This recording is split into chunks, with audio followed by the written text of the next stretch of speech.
আসসালামু আলাইকুম, welcome back to my channel. আশা করছি আল্লাহর রহমতে আপনারা সবাই ভালো আছেন। আজকে তৈরি করে দেখাবো ছানা দিয়ে খুবই মজাদার একটি মিষ্টি রেসিপি। ইউটিউবে এই রেসিপিটা একদমই প্রথম, আর এটা একটা আমার নিজস্ব একটি রেসিপি।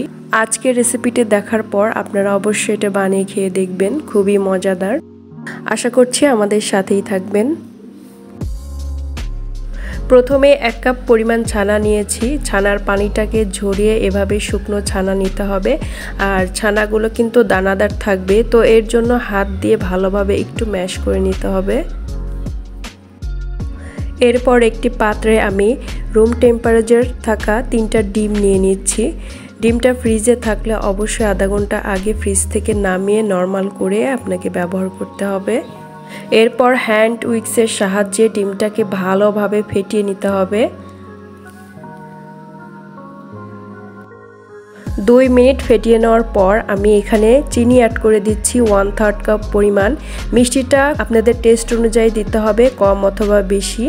সামান্য 1 চিমটি লবণ ব্যবহার করছি মিষ্টির ব্যালেন্সটাকে ঠিক রাখার জন্য।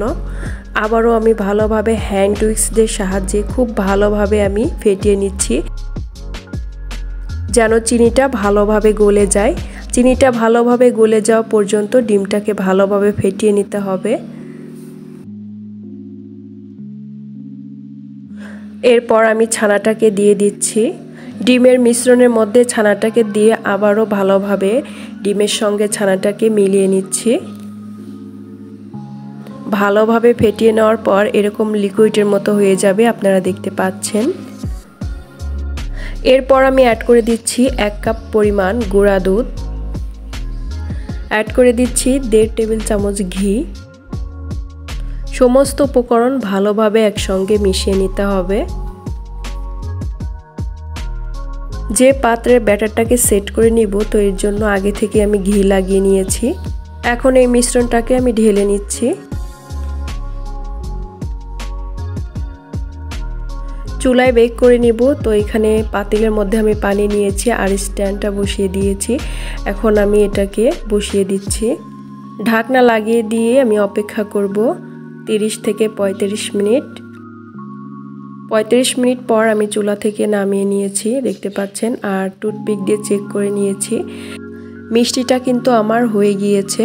এখন পছন্দ অনুযায়ী এটাকে কেটে নিতে হবে। সাইড দিয়ে একটু আলগা করে নিচ্ছি। পছন্দ অনুযায়ী যে কোনো শেপ দেওয়া যেতে পারে। খুবই সহজ এবং মজাদার এই মিষ্টিটি খেতে, খুবই সিম্পলভাবে তৈরি করা যায়, আর খেতেও কিন্তু অসম্ভব মজা এবং নরম তুলতুলে। হঠাৎ করে ছানা নষ্ট হয়ে যায় বা ছানা কিন্তু মাঝে মধ্যে যদি কাজে না লাগে, তাহলে কিন্তু এইভাবে কিন্তু আপনারা এই মিষ্টিটি বানিয়ে খুবই সহজভাবে বানিয়ে নিতে পারবেন। এই মিষ্টিটি খেতে খুবই মজাদার, মুখে দিলেই মিলিয়ে যাবে। আপনারা অবশ্যই একবার হলেও ট্রাই করে দেখবেন। বাসায় বানিয়ে খেয়ে অবশ্যই আমাকে কমেন্টস করে জানাবেন যে আপনাদের কাছে কেমন লাগলো। আজ এই পর্যন্তই। সবাই ভালো থাকবেন, সুস্থ থাকবেন। আল্লাহ হাফেজ।